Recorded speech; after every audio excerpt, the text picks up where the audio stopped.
बॉमी हॉबिन का वीडियो देख रही होती है। तभी एक अजीब सा आदमी उसे बार बार क्यूट कहने लगता है। वो आदमी बहुत लंबा चौड़ा होता है और बॉमी से उसका नंबर मांगता है। बॉमी मना कर देती है और बस उसे उसके ऑर्डर किए हुए सामान को दे देती है। वो फिर से नंबर मांगता है लेकिन बॉमी साफ इनकार कर देती है तो वो आदमी चला जाता है।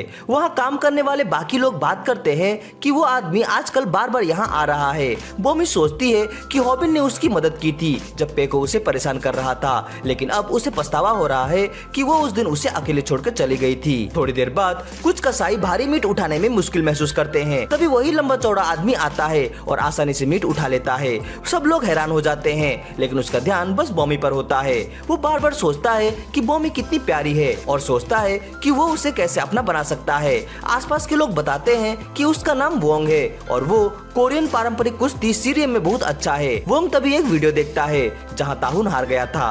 वो वायरल हिट यूट्यूब चैनल को देखता है और सोचता है कि अगर वो उस वीडियो वाले लड़के को हरा दे तो उसका खुद का चैनल भी फेमस हो जाएगा।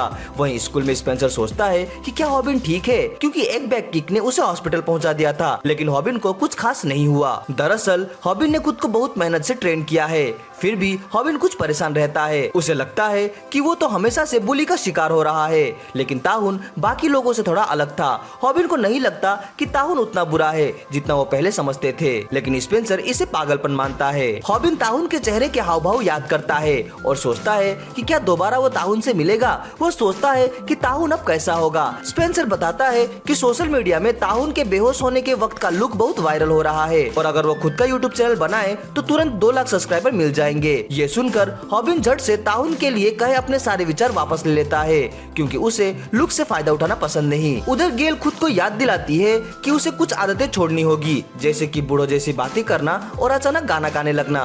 तभी कुछ बदमाश लड़के उसे डराकर चिढ़ाते हैं और उसका रिएक्शन वीडियो रिकॉर्ड कर लेते हैं। गेल उनसे वीडियो डिलीट करने को कहती है, लेकिन वो धमकी देते हैं कि अगर वो शांत नहीं हुई तो वीडियो को तुरंत अपलोड कर देंगे ताकि उनके चैनल को व्यूज मिले। उनमें से एक मजाक में कहता है कि अगर वो ऐसा करते हैं तो हॉबिन आ जाएगा। फिर वो सब झूठ मूठ हॉबिन के हिट खाओ चोट मत खाओ वाले मूव से डरने का नाटक करते हैं। बदमाश लड़कों को हॉबिन की फाइटिंग टेक्निक पर हंसी आती है और वो सोचते हैं कि असली लड़ाई में तो वो कभी काम नहीं आएगी। ये बात सुनकर गेल को गुस्सा आ जाता है और वो उन पर हमला करने की कोशिश करती है, लेकिन उनमें से एक लड़का उसी टेक्निक का इस्तेमाल उस पर कर देता है। दूसरी लड़कियां उसे बोलने के तरीके को लेकर चिढ़ाती है, लेकिन गेल कहती है कि वो अपनी पूरी कोशिश कर रही है। उसी वक्त स्पेंसर वहाँ आता है और पूछता है कि वे लोग गेल के साथ क्या कर रहे हैं। गेल देखती है कि स्पेंसर कूल स्टाइल में आता है, लेकिन लड़ाई में वो बिल्कुल बेकार साबित होता है। बदमाश उसे चुटकियों में हरा देते हैं। फिर वो उसका नाम स्पेंसर सुनकर उसका मजाक उड़ाते हैं। जैसे ही वे गेल पर हमला करने ही वाले होते हैं तभी हॉबिन आ जाता है और उन्हें रोक देता है। बदमाश हॉबिन से डरते नहीं, क्योंकि असल में हॉबिन उन्हें काफी छोटा लगता है।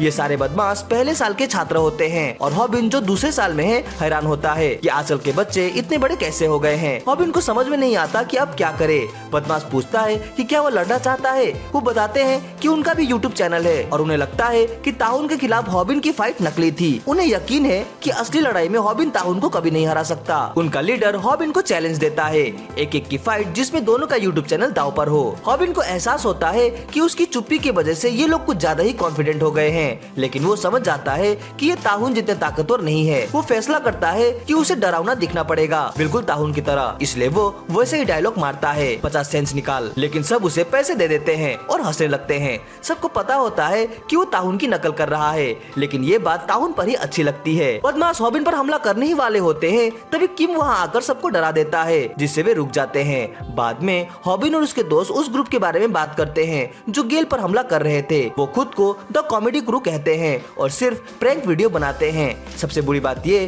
कि उनका चैनल काफी पॉपुलर हो रहा है। स्पेंसर सोचता है कि उसे गेल को इम्प्रेस करना है, इसलिए वो हॉबिन से कहता है कि उसे जागना चाहिए। गेल खतरे में थी और वो बस बात ही करता रह गया। हॉबिन बताता है कि स्पेंसर भी वहीं था, तो स्पेंसर मानता है कि वो हार गया, लेकिन कम से कम लड़ा तो। दोनों में बहस शुरू हो जाती है। तभी गेल हैरान रह जाती है जब हॉबिन वादा करता है कि अगर फिर कभी कोई उसे परेशान करे तो वो उसे खुद बचाव करना सिखाएगा। उस रात हॉबिन सपना देखता है जब किम ने उसकी मदद की थी। किम ने उसे इंस्टाग्राम पर फॉलो करने दिया, लेकिन किम को बॉमी की कुछ ज्यादा फिक्र थी। उसने हॉबिन से कहा कि वो बॉमी को कॉल करे क्योंकि वो इग्नोर करने लायक नहीं है। हॉबिन हॉबिन सोचता है कि कहना आसान है, लेकिन वो अपनी हार के बाद बॉमी का सामना नहीं कर सकता। उधर गेल पागलों जैसी हंसी हंसती है क्योंकि हॉबिन ने उसकी रक्षा की थी। वो बहुत उत्साहित हो जाती है और तुरंत हॉबिन को मैसेज कर देती है। हॉबिन सोचता है कि शायद कुछ जरूरी बात होगी, लेकिन गेल बस ऐसे ही मैसेज करना चाहती थी। मैकडॉनल्ड में वही लंबा आदमी फिर से बॉमी को घूरता है और फिर चला जाता है। बॉमी खुश होती है कि वो चला गया, लेकिन उसे अजीब लगता है कि वो बार बार ऐसे ही घूरता है। उसे डर लगने लगता है क्योंकि वो आज नाइट शिफ्ट में है और सोचती है कि कहीं वो बाहर इंतजार ना कर रहा हो। तभी वो चौंक जाती है जब हॉबिन अचानक वहाँ आकर कुछ ऑर्डर करता है। बॉमी नाराज होकर कहती है कि उसके पास वो वैरायटी नहीं है, लेकिन फिर भी वो उसे वो चीज दे देती है और गुस्से में अगले कस्टमर को बुलाती है। हॉबिन समझ जाता है कि बॉमी क्यों नाराज है। वो बिना कुछ कहे 2 महीने से गायब था। हॉबिन के पास अपनी वजह है, लेकिन उसे पता है कि बॉमी को नहीं पता कि वो खुद को कितना शर्मिंदा महसूस करता है। लेकिन बॉमी ने हॉबिन के लिए खुद वो चीज बनाई थी, इसलिए हॉबिन सोचता है कि अब तो उसे खाना ही होगा। तभी बॉमी नोटिस करती है कि हॉबिन के हाथ पर कुछ लिखा है। हॉबिन ने खुद के लिए लिखा था कि उसे बॉमी को कॉल या मैसेज नहीं करना चाहिए, बल्कि खुद जाकर उसे मिलना चाहिए। उसने यहाँ तक लिख लिया था कि जाकर उसे क्या कहना है। ये देखकर बॉमी को हंसी आ जाती है, लेकिन वो छुपा लेती है और अगला कस्टमर बुला लेती है। हॉबिन सोचता है कि आसपास और कोई कस्टमर तो नहीं है, लेकिन सबसे जरूरी बात यह है कि बॉमी मुस्कुराई थी। बॉमी इनकार करती है, लेकिन हॉबिन कहता है कि उसने उसके प्यारे डिम्पल्स देख लिए। बॉमी कहती है कि उसके डिम्पल्स तो हमेशा क्यूट रहते हैं और फिर कहती है कि हॉबिन अब चला जाए क्योंकि बहुत काम है। हॉबिन सोचता है कि शायद सब कुछ फिर से सामान्य हो सकता है, इसलिए वो बॉमी से पूछता है वो कैसी है। लेकिन तभी माहौल एकदम बदल जाता है जब बॉमी कहती है कि हॉबिन ने एक लड़की को एडिटर रखा है। हॉबिन को समझ में नहीं आता कि क्या हो रहा है। बॉमी मुस्कुरा रही होती है, लेकिन वो टाउन से भी ज्यादा डरावनी लगती है। हॉबिन सब कुछ समझाने की कोशिश करता है और कहता है कि उसकी एडिटर का नाम गेल है और वो बहुत ज्यादा प्यारी है। बॉमी मान लेती है कि हॉबिन को गेल क्यूट लगती है और हॉबिन समझ जाता है कि वो खुद के लिए ही कब्र खोद रहा है। अभी हालात और भी ज्यादा खराब हो जाते हैं जब गेल वहाँ आ जाती है और खुद भी पूछती है कि क्या हॉबिन उसे क्यूट समझता है।